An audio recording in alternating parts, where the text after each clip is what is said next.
What's up, fight fans? This is Kurt DeVille with Counterpunch Boxing News, and I have some new news concerning Dillian, the body snatcher Whyte, Eddie Hearn, and Tyson, the Gypsy King Fury. Get this.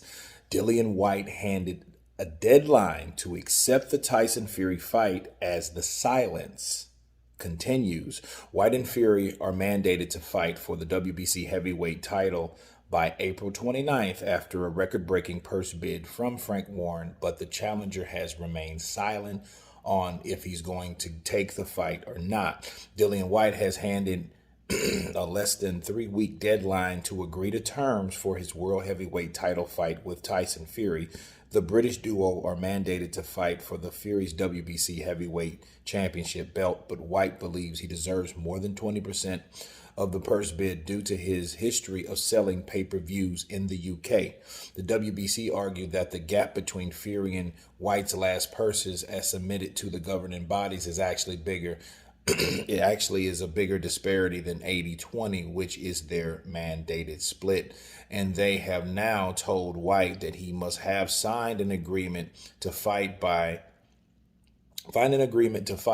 close of business on February 21st, with Fury's promoters Frank Warren and Bob Arum now overseeing the fight.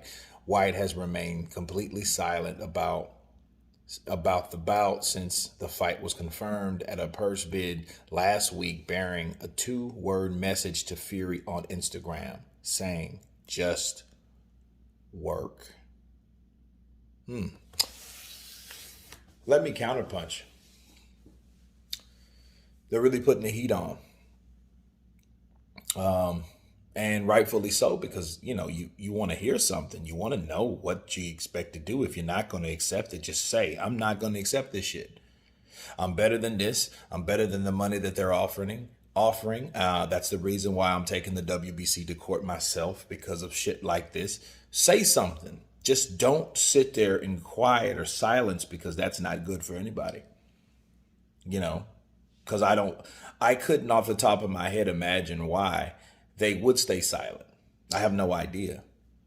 But one thing about Dillian Whyte, as we all know, him and Eddie Hearn, they're very opinionated. So especially Dillian Whyte is opinionated, so he should say what's on his mind. I mean, Dillian Whyte's a promoter, and he manages fighters some damn self. So this is his situation that he has to deal with. I get if you're not going to accept it again, but don't just leave people in the dark just because of whatever. Right? So we don't know what's going to happen. So that's why I believe the deadline is implemented. You know what I mean? They implement that is because they're like, okay, what the hell is he going to do? Because that breaks into promotional time, training, and all that. Even though Dillian Whyte has been training. Maybe he's just training and hasn't got back to him. That could have been an option.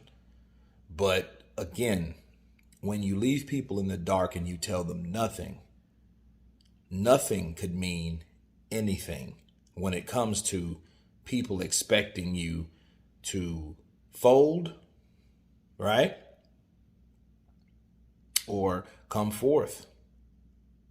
So, I mean, if Dillian Whyte,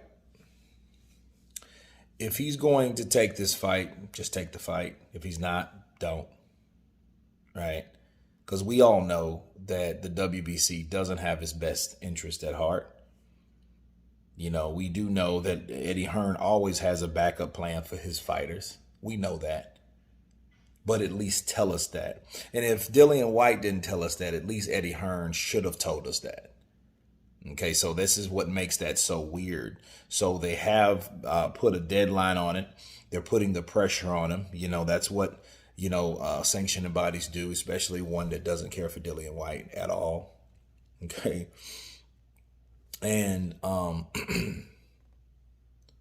you guys tell me what you think about Dillian Whyte given a deadline to accept the fight with Tyson, the WBC heavyweight champion of the world.